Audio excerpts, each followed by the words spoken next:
Bonjour et bienvenue sur France 24 et sur Radio France Internationale. Nous sommes à Dakar. Notre invité est Khalifa Sall. C'est l'ancien maire de Dakar et l'un des leaders de l'opposition au président Macky Sall. Bonjour à vous. Bonjour. Avec moi pour cette interview, Charlotte Idrac de RFI. Bonjour Khalifa Sall. Bonjour Charlotte. Monsieur Sall, le 23 janvier doivent se tenir normalement des élections locales. Ce sont les premières élections depuis la réélection de Macky Sall en 2019. Est-ce qu'à vos yeux, c'est déjà une sorte de répétition générale, de premier tour, si j'ose dire, de l'élection à venir en 2024 ?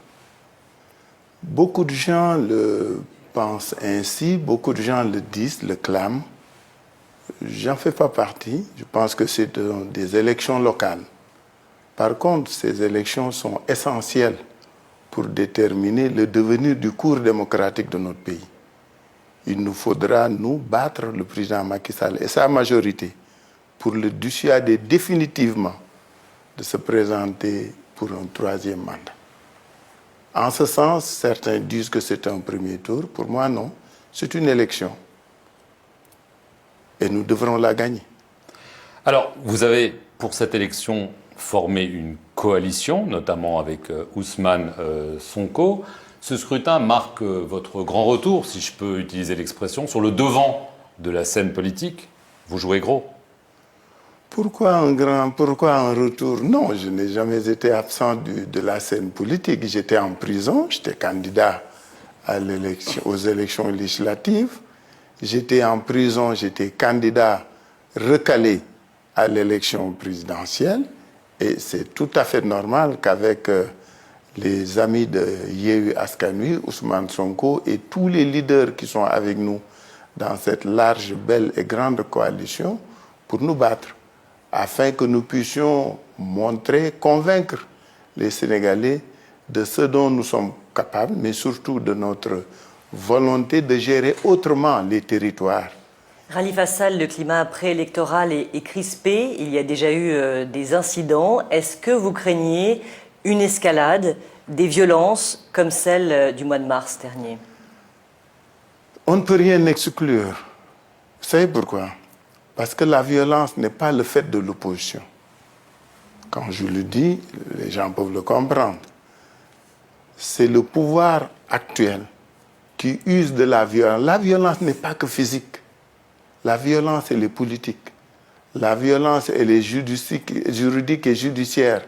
La violence est dans cet harcèlement permanent dont font l'objet les opposants. La violence est dans la violation des textes.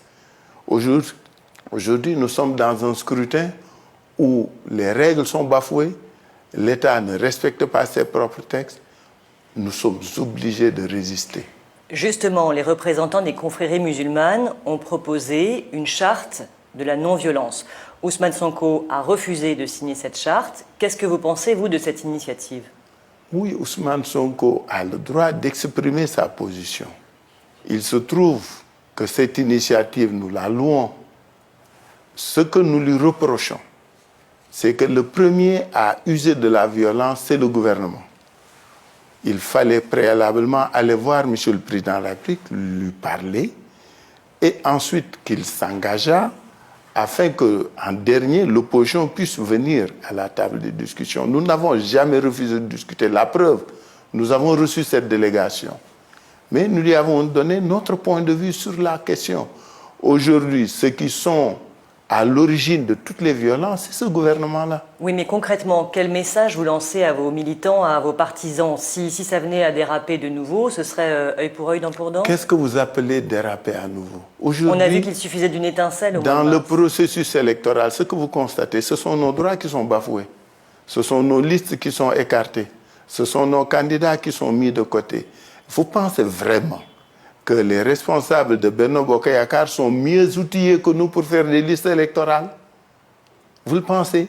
Et qu'il n'y ait eu aucun rejet de Benno Bokk Yakaar dans les 600 et quelques collectivités locales en liste.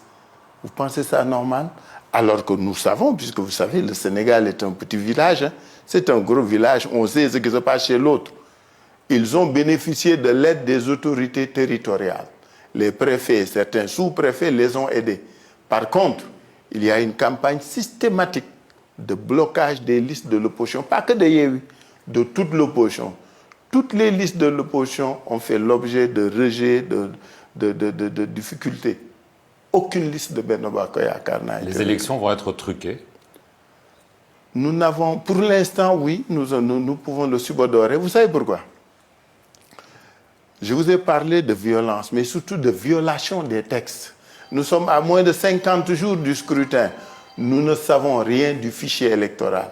Alors que nous savons, par expérience, depuis 2012, que ce gouvernement est en place, le fichier électoral est manipulé.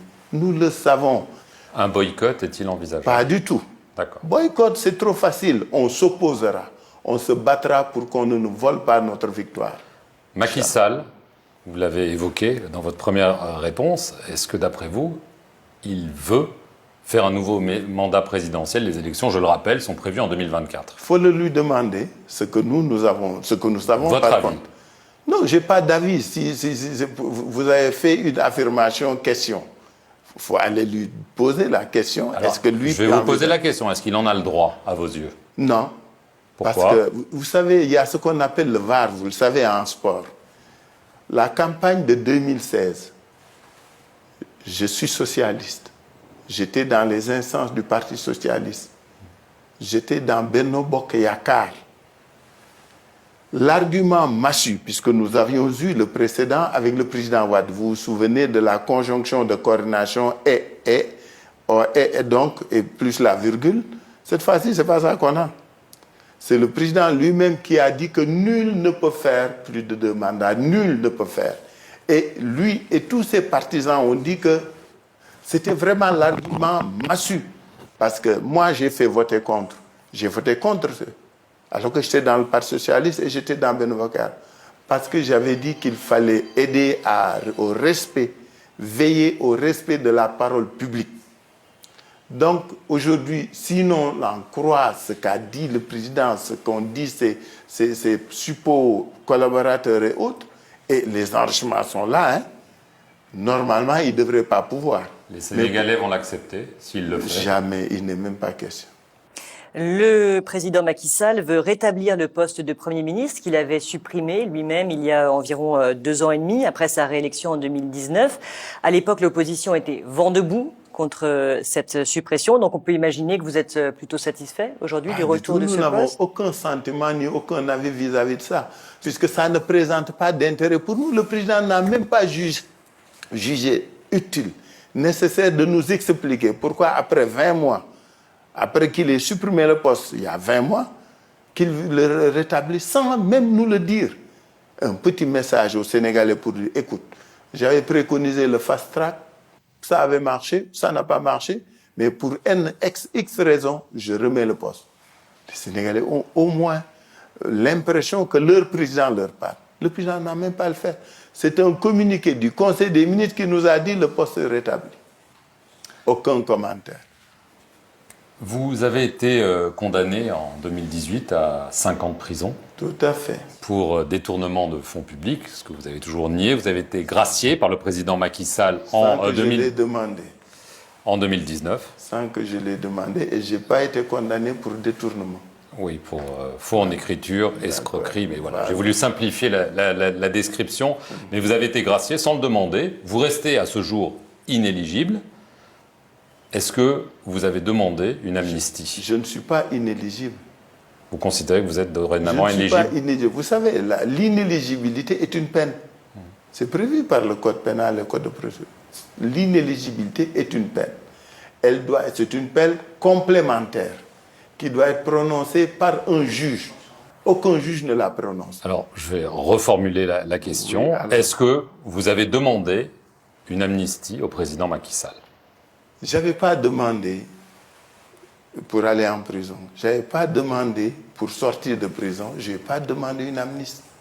Est-ce qu'il y a des pourparlers Entre qui et qui? Entre vous et le président pour que ça arrive? Pas à ma connaissance. Est-ce que vous êtes en contact avec Karim Wade? On sait qu'il a des problèmes, pas exactement les mêmes, pour essayer justement d'obtenir une faveur. Karim, on échange, mais c'est une question qui, pour nous deux, n'est même pas à l'ordre du jour, à ma connaissance.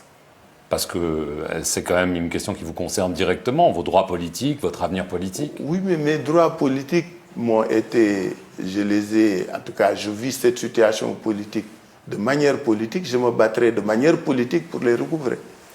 Khalifa Sall, est-ce que vous espérez pouvoir être candidat à la présidentielle de 2024? Inch'Allah, je serai candidat en 2024. Et est-ce que vous pensez qu'il y aura un candidat unique, ou vous seriez pour un candidat unique de l'opposition en 2024? Notre coalition, Yewwi Askan Wi, qui est la coalition de l'espoir, vous l'avez vu, c'est une coalition massive, inventive, porteuse de propositions nouvelles dans la gestion locale et pour la gestion de ce pays, avec des ruptures qui sont énoncées, attendues par le pays. Ce pays vit des difficultés, c'est la misère, c'est difficile partout et pour tout le monde. Cette coalition de l'espoir a décidé d'aller ensemble pour les élections locales. Elle a décidé d'aller ensemble pour les élections législatives. Nous gouvernerons ensemble et pour la présidentielle, c'est la pluralité qui est préconisée. Donc vous pourriez être candidat, Ousmane Sonko pourrait être candidat. Oui, c'est préconisé. Et tous les candidats se battront. Et le mieux placé dans Yewwi a le soutien total de tout le monde. Merci Khalifa Sall. Je vous en prie. Et merci à vous de nous avoir suivis pour cet entretien sur France 24 et RFI.